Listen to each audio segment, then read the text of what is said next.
तो जी स्वागत है आपका आपके अपने यूट्यूब चैनल स्टडी विद सुमन स्वामी पर।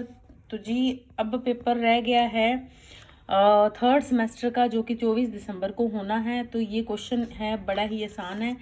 और जो नॉन एनईपी स्टूडेंट हैं उनके लिए बता देती हूँ, उनका पेपर 17 दिसंबर को होना है। उनके पेपर का नाम फंडामेंटल ऑफ सोशियोलॉजी रहेगा और इंट्रोडक्शन टू सोशियोलॉजी जो पेपर है वो हो चुका है 10 दिसंबर को।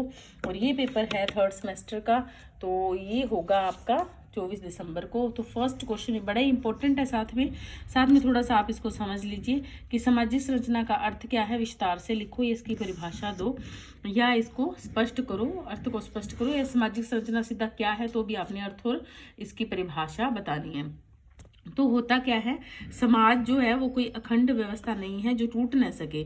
समाज क्या है, कई इकाइयों से मिलकर बना है। समाज को बनाने वाले जो कौन है, अलग अलग अंग और इकाइयां हैं।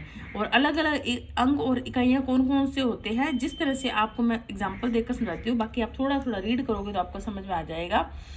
जैसे कि मान लीजिए कि हमारे क्या है कि जिस तरह से बॉडी के अलग अलग जो पार्ट होते हैं वो एक दूसरे से अलग होने के बाद उनका कोई अस्तित्व नहीं रहता है, उसी तरह से समाज की संरचना भी है। या फिर मैं बात करूं कि एक कमरा है, कमरे को बनाने के लिए हमें अलग अलग मटेरियल चाहिए होता है ना, जैसे कि बजरी, सीमेंट। उसी तरह से जो है हमारे समाज को बनाने के लिए हमें जो है समाज की जो है समाज क्या है, सामाजिक संबंधों का जाल है।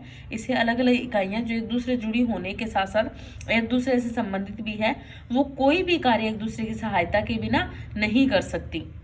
कहने का मतलब ये है कि उनके अंदर क्या है कि एक दूसरे से संबंधित है और कोई भी कार्य एक दूसरे की सहायता के बिना नहीं कर पाती, अर्थात उनमें एक दूसरे से सहयोग जो है पाया जाता है। जिस तरह से शरीर के जो हमारे बॉडी पार्ट है वो अलग अलग नहीं रह सकते और एक दूसरे के साथ सहयोग करके चलते हैं। हमारे पैर में जब कांटा चुभता है तो वो बता देता है कि हमारे मस्तिष्क को पहले ही इंफॉर्मेशन चली जाती है कि हमारे पैर में कोई प्रॉब्लम हुई है ना, फिर हम उससे बच जाते हैं। इसी तरह से जो है इकाइयां होती है समाज, जैसे समूह है, संस्थाएं हैं, सभाएं हैं, संगठन है, ये सभी जो है इनका अकेले का कोई अस्तित्व नहीं है, बल्कि जब ये इकाइयां एक दूसरे से संबंधित हो जाती है तो एक संरचना का रूप ले लेती है।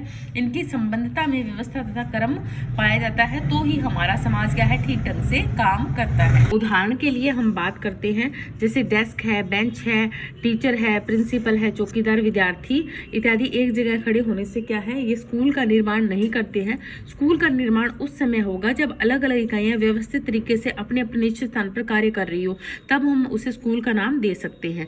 उसी तरह से समाज की सामाजिक संरचना भी अलग अलग होती है, ठीक है। जैसे परिवार है, धर्म है, संस्था है, इन सब से मिलकर जो है हमारा समाज चलता है।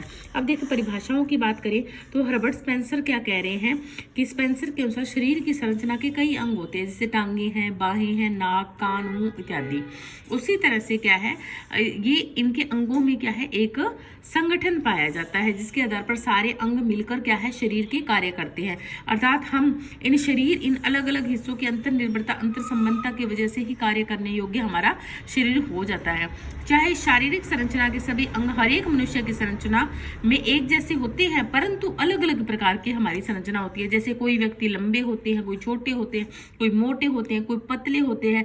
यही हाल क्या है, हमारे सामाजिक ढांचे का है। इसी तरह हमारे सामाजिक ढांचे में परिवार, अलग अलग धर्म, अलग अलग वेशभूषा, अलग अलग भाषा के लोग रहते हैं, अलग अलग शिक्षा है ना, शिक्षा है, अलग अलग भाषाएं हैं। इसी तरह से नेडल है, नेडल भी अपने विचार क्या अलग अलग बताते हैं। वो कहते हैं अलग अलग व्यक्ति संस्थागत सामाजिक आधार पर एक दूसरे से संबंधित होते हैं, यही व्यक्ति मिलकर क्या करते हैं, एक सामाजिक संरचना का निर्माण करते हैं। इसी तरह से आप देखिए, अगर आपसे सिर्फ अर्थ और परिभाषा पूछे तो आपने बहुत बड़े लेवल पर डेफिनेशन देनी है, जैसे स्पेंसर की है, नेडल की है, ब्राउन की है और साथ में पार्सन्स के विचार है, तो ये अलग अलग देने हैं, ठीक है। इन्होंने भी सेम ही बोला है, जो ब्राउन है, ब्राउन ने भी क्या कहा है कि जैसे मनुष्यों की शारीरिक संरचना में परिवर्तन आते रहते हैं, उसी तरह से सामाजिक परिवर्तन आते रहते हैं, है ना।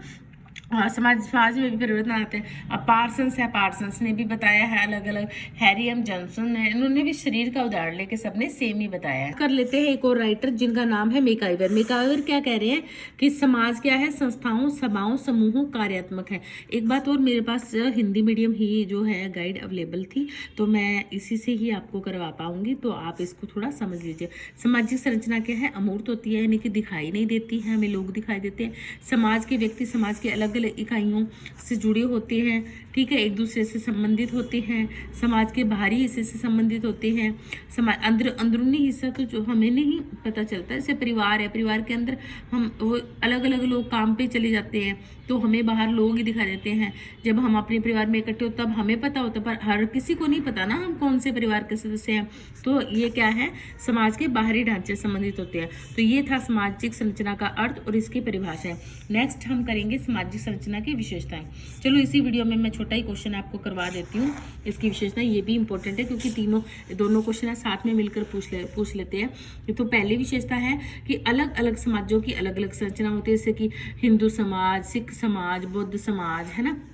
समाज के बाहरी रूप का ही हमें बोध होता है, जैसे हाथों, टांगों, बाहों, पेट, सिर, गर्दन इत्यादि को से हमारे शरीर की बनावट का पता चलता है। इसी तरह सामाजिक संरचना समाज के बाहरी रूप का ही पता चलता है। सामाजिक संरचना अमूर्त होती है, जैसे उदाहरण के लिए सूर्य की तेज रोशनी के रंग आकार का वर्णन नहीं किया जा सकता और न ही उस रोशनी को हम पकड़ सकते हैं और इसे केवल हम महसूस कर सकते हैं। कभी यह धूप कम है तो कभी कहीं ज्यादा है। इसी तरह हम संबंधों को सिर्फ महसूस कर सकते हैं और ये कह सकते हैं कि सामाजिक संरचना क्या है, हमारी अमूर्त होती है। अब बात कर लीजिए संरचना के अंदर क्या है, बहुत सारी उप संरचनाएं भी पाई जाती हैं, जैसे कि हमारे शरीर का ढांचा, हाथ पैर इत्यादि तो संरचना हो गई। जैसे रीढ़ की हड्डी का ढांचा, गर्दन का ढांचा, ये हमारी सारी क्या है, उप संरचनाएं हैं, किसकी, शरीर की। इसी तरह से शैक्षिक संस्था की बात कर ले तो स्टाफ है, प्रिंसिपल है, दफ्तर इत्यादि, ये सारी क्या है, उप संरचनाएं हैं और मिलकर क्या बनती है, समाज की सामाजिक संरचना परिवर्तनशील होती है, क्योंकि प्रिंसिपल है तो प्रिंसिपल के साथ में नया प्रिंसिपल आ जाता है। घर है, घर परिवार है, उनके अंदर नए चेंज देखने को मिलते हैं। सामाजिक संरचना की प्रत्येक इकाई का अपना एक निश्चित स्थान होता है, जैसे धर्म, स्कूल, परिवार। धर्म स्कूल का काम नहीं कर सकता और स्कूल धर्म का काम नहीं कर सकता है। सामाजिक संरचना के कुछ तत्व सर्वव्यापी होते हैं। कहने का अर्थ है कि समाज के कुछ तत्व प्रत्येक समाज में मौजूद होते हैं। ये ऐसे तत्व होते हैं जो प्रत्येक समाज के अलग अलग होते हैं। इनके आधार पर हम समाज को सामाजिक संरचना के से अलग कर सकते हैं, ठीक है। सामाजिक संरचना सामाजिक अंतरक्रियाओं के कारण होती है कि हम आपस में इंटरेक्शन करते हैं, जैसे हमारा परिवार है, सभा है, संस्था है। इंटरेक्शन नहीं होगा तो संरचना और समाज नहीं बन पाएंगे। सामाजिक संरचना पूर्ण रूप से कार्यात्मक नहीं होती भी, आप सोच रहे हो काम ही होते हैं।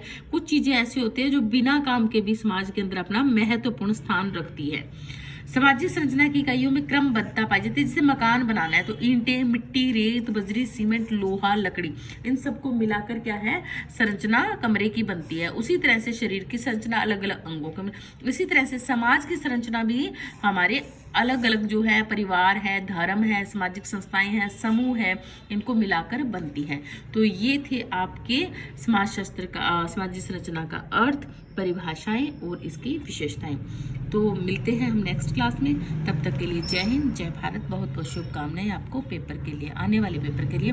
बाकी मैं और जो क्लासेस है वो भी आपको जल्दी करवा दूंगी।